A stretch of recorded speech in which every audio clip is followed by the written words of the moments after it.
Guntakal constituency సమన్వయకర్త why Venkatarama Reddy అన్న ఆదేశాల మేరకు మన దివంగత నేత డాక్టర్ వైఎస్ రాజశేఖర రెడ్డి జన్మదిన శుభాకాంక్షలు సందర్భంగా ఈరోజు ఆయన పుట్టి 77 సంవత్సరాలు అవుతుంది.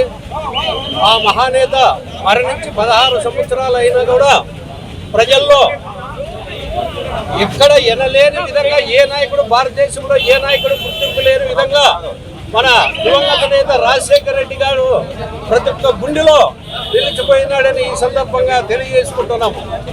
ఆయన రైతు బాంధవుడు. ఆయన మొట్టమొదటి ముఖ్యమంత్రి అయిన తర్వాత రైతులకు ఎంతో మేలు చేయాలని పాదయాత్రలో అన్ని తిరిగి రైతాంగానికి ఏదో ఒకటి చేయాలా, రైతు గుండెల్లో ఉండాలనే విధంగా ఫస్ట్ సీఎం అయిన వెంటనే రైతుకి విద్యుత్ రుణమాఫీ చేయడం జరిగినది.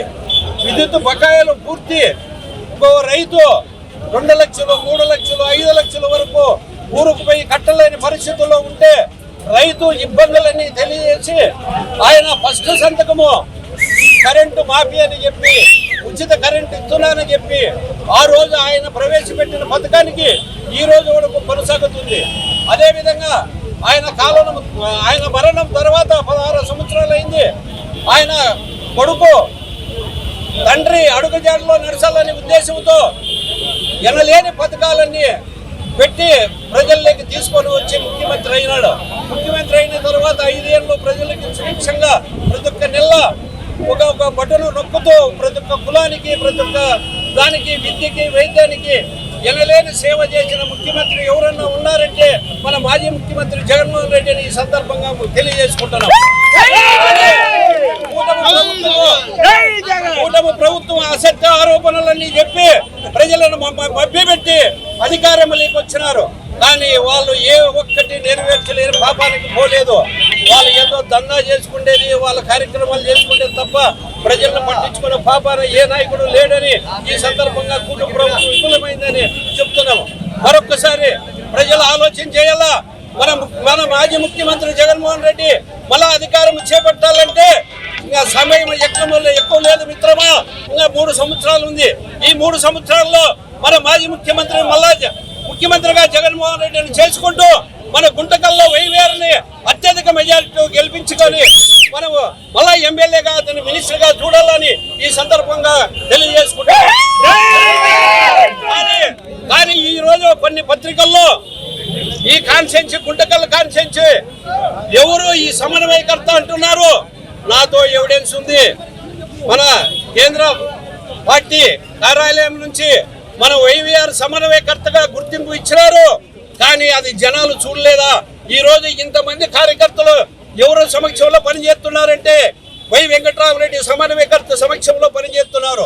పార్టీలో ఉన్న వాళ్ళకి ప్రతి ఒక్కరికి ఇది తెలిసిన విషయమే. కానీ పార్టీలో లేని వాళ్ళు ఏదో గొప్పగా మేముండామా, మాకే ఇన్ఛార్జు మాది అని చెప్పుకుంటారు. ఇవన్నీ కల్లిబుల్లు మాటలు జరగవు. కార్యకర్తలు ఎప్పుడు ఎమ్మెల్యేకి వైవేరికి మాజీ ఎమ్మెల్యేకి మన సమన్వయకర్తకి అండదండలు ఎప్పుడు ఉంటారో. ఏ క్షణమైనా అర్ధరాత్రి ఎప్పుడైనా వచ్చి ఆయన ఎలక్షన్లు ఎప్పుడు వస్తాయా మేము గెలిపించుకొని మళ్ళీ అతన్ని ఎమ్మెల్యేగా ఎప్పుడు చూసుకుంటామని అంటున్నారు. కానీ కొన్ని పత్రికలు కానీ నిజము తెలుసుకొని రాయాలా. అసత్యంగా ఎవరో చెప్పిన మాటలు వినొద్దండి. మీకు ఆల్రెడీ మీకు రాసిన వాళ్ళకి ఎవిడెన్స్ తో సహా పెట్టాను. మీకు దమ్ము ధైర్యం ఉంటే వైవీఆర్ వెంకటరామరెడ్డి ఈ గుంటకల్ కాన్స్టిట్యున్సీ సమన్వయకర్త, మీకే ధైర్యం ఉంటే అదే సమన్వయకర్త కార్డు పుట్టించుకోండి. మీ అందరికీ మేము కూడా సాయం చేసేకి సిద్ధంగా ఉన్నామని ఈ సభాముఖంగా తెలియజేస్తున్నాం. 2 తెలుగు రాష్ట్రాలు ఒక పండగల కార్యకర్తలు కానీ అభిమానులు కానీ ఒక పండగలా జరుపుకుంటున్నారు.